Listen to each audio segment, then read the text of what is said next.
Samajwadi party के राष्ट्रीय अध्यक्ष अखिलेश यादव का बड़ा बयान। शिक्षा को तो भाजपा ने बर्बाद कर दिया है। न प्राइमरी स्कूल में बच्चों की ड्रेस मिल रही है और न ही खाना मिल रहा है। सपा सरकार में सारस मित्र बनाए थे। सारस को संरक्षित करने के लिए रिसर्च सेंटर भी सरकार नहीं बना पाई। महंगाई चरम पर है। आने वाले समय में आम जनता कपड़े भी नहीं पहन पाएगी। भाजपा गायों से तो प्रेम करती है, वहीं सांडों से दुश्मनी है। शिक्षण संस्थान के वार्षिक उत्सव कार्यक्रम के आयोजन में पहुंचे थे और भाजपा पर जमकर बरसे अखिलेश यादव। अभी भाजपा ने मनाई है छठी प्रदेश की कर दी दुर्दशा। भाजपा ने जो डेंगू नगर निकाय में फैला रखा है वह अब की बार साफ होगा। प्रदेश में गंदगी सबसे ज्यादा वहीं है जहां पर देश के प्रधानमंत्री ने सफाई कर्मियों के पैर धोए हों। समाजवादियों ने सड़क बनाई, वहां फेंका जा रहा है कूड़ा। भाजपा एक लुटेरी पार्टी है। पहले एमएलसी चुनाव में लूट की, उसके बाद सहकारिता में लूट लिया। भाजपा द्वेष भावना की राजनीति करती है। वहीं अपने नेता किसी अपराध में फंसते हैं तो 1 साल 6 महीने की सजा, विपक्ष के नेताओं को 2 साल से अधिक की सजा। कांग्रेस पार्टी के नेताओं ने कानून बनाया और उन्हीं का नेता फंस गया। मैनपुरी चुनाव के दौरान सभी मीडिया आंकड़े पेश करते थे, लेकिन वे आंकड़े सब धरे के धरे रह गए। जो लोग लोकतंत्र को बचाना चाहते हैं वे सपा को वोट देंगे। लोकतंत्र खतरे में है। प्राइवेट में तो बेहतर है क्वालिटी ऑफ एजुकेशन, लेकिन जो क्वालिटी हमारी सरकार की है वो अच्छी नहीं है। तो सोचिए समाज में क्या कंपटीशन होगा। एक तरफ तो अच्छी पढ़ाई, एक तरफ खराब पढ़ाई। लेकिन मौजूदा वक्त में देखा गया जहां आप जाते हो उसका ही काल चक्र उल्टा चलने लगता है। चाहे कहीं नहीं चल रहा। सारस तो एक छोटा उदाहरण है। जब सरकार की नीयत ही साफ नहीं है। ये इलाका वो है जहां सबसे ज्यादा सारस हैं। और मुझे याद है समाजवादी सरकार में न केवल सारस मित्र बनाए गए थे, बल्कि सारस को संरक्षण करने के लिए संस्थान और रिसर्च सेंटर बन रहा था, वो भी सरकार ने नहीं बनाया। आखिरकार सरकार विरोधी पार्टी की तो दुश्मन हो सकती है, चिड़ियों की, पंछियों की, पेड़ों की दुश्मन है सरकार। ये सरकार तो पेड़ों पक्षियों की दुश्मन है, गाय की दुश्मन है सरकार, सांड की मित्र है सरकार। निकाय चुनाव की बात कर लेते हैं अध्यक्ष जी। महंगाई तो ऐसी है कि आने वाले समय में आप लोग कपड़े नहीं पहन पाओगे और खाने को नहीं मिलेगा। और डीजल पेट्रोल इतना महंगा मिल जाएगा, सबको साइकिल पे चलना पड़ेगा। अध्यक्ष जी, निकाय चुनाव लगता है आपको ये निष्पक्ष कराएंगे? किसने? एक पत्रकार ने सच्चाई दिखाई थी, उस पर मुकदमा लिखा दिया। तुम भी सच्चाई मत दिखाना। सच्चाई अगर दिखा दी तो तुम भी जल चले जाओगे। अध्यक्ष जी, और घोटाला अगर देखना है, आप जिला पंचायत का काम देख लो। अगर सबसे ज्यादा घोटाला देखना है, जिला पंचायत का कोई काम देख लो। इनके विधायक ठोकर मार रहे हैं सड़क पे तो डामर गिर रहा है उधर जाकर के। इनके विधायक सीढ़ियां चढ़ रहे हैं, ईंटें देख रहे हैं, वो बर्बाद हैं। तो जो सरकार 6 साल से रही हो, देखिए उस जिले में आसपास 3-4 घटनाएं हैं।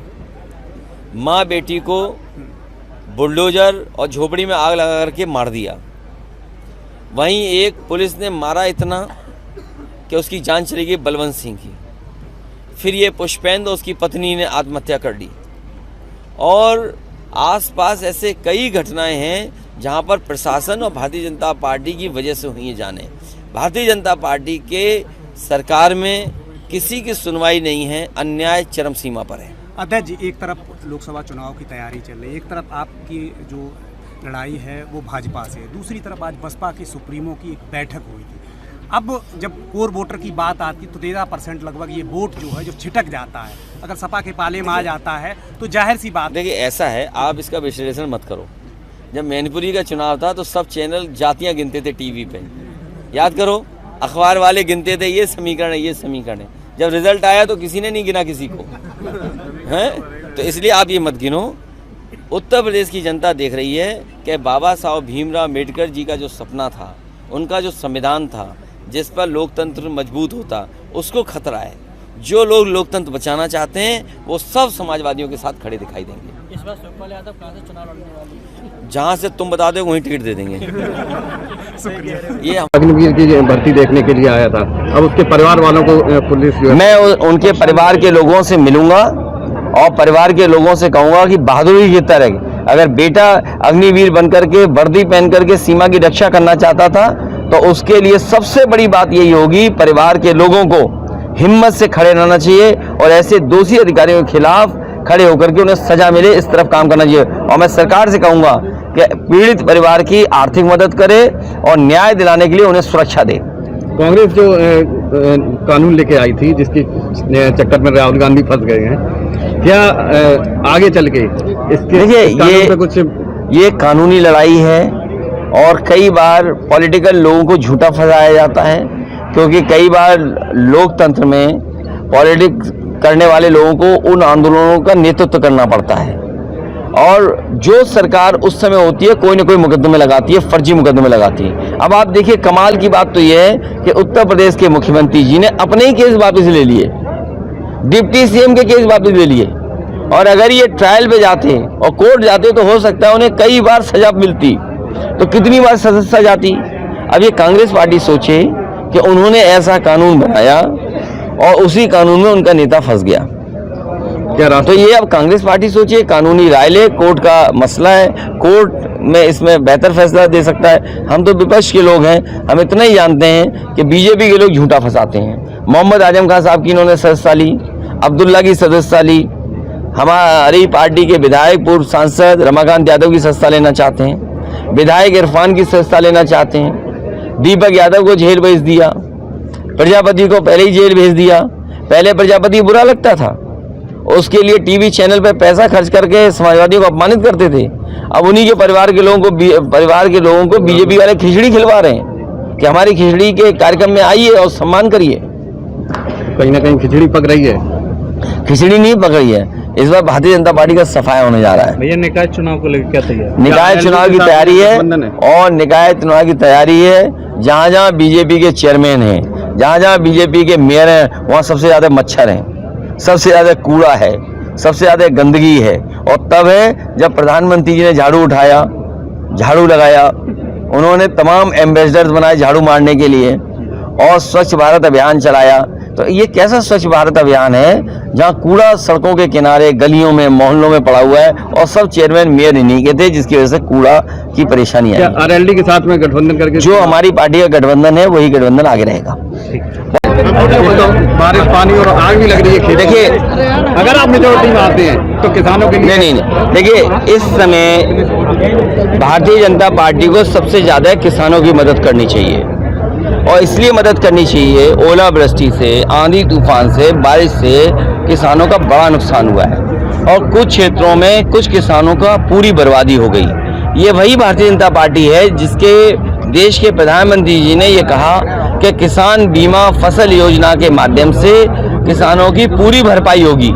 आज सरकार की तरफ किसान देख रहा है, आखिरकार मेहनत करके पूरी लागत लगा करके किसान ने जब अपनी फसल तैयार कर दी तो उसकी फसल की कीमत क्यों नहीं मिल रही?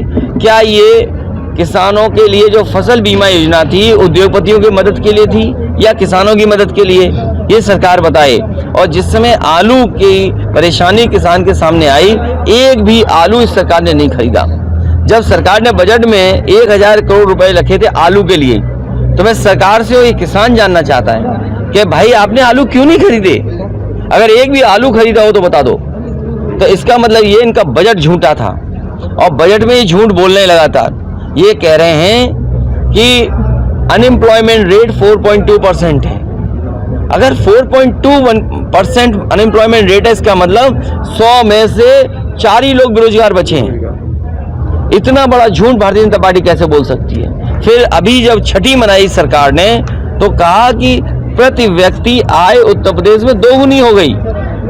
यहाँ कोई हमें बता दे जिस व्यक्ति की आय 2 गुनी हो गई हो। इनके आंकड़े फर्जी हैं।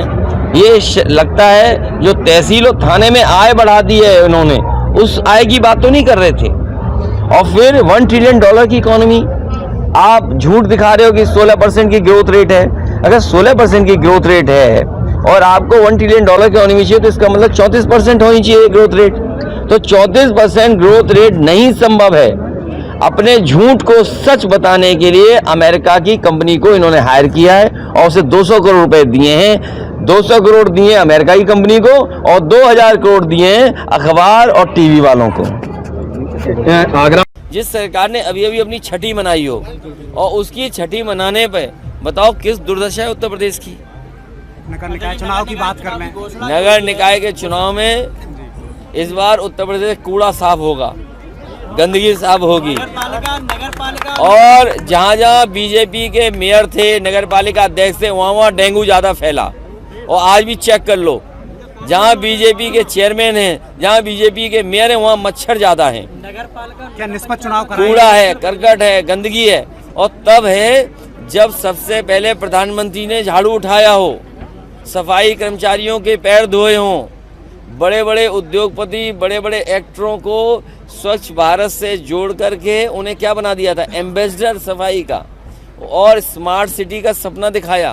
तो बताओ कितनी गंदगी है आज, कूड़ा फेंकने की जगह नहीं, सड़क बना दी समाजवादियों ने, और कूड़ा कहाँ फेंक रहा है बताइए, बाईपास में फेंक रहा नहीं, फेंक रहा है, ही नहीं मर जाएगी। और हम लोगों के खेतों में चली जाएगी, खेतों से ज़मीन में चली जाएगी, फसल में आ जाएगी गंदगी, तो हम और आप मर जाएंगे नहीं मर जाएंगे।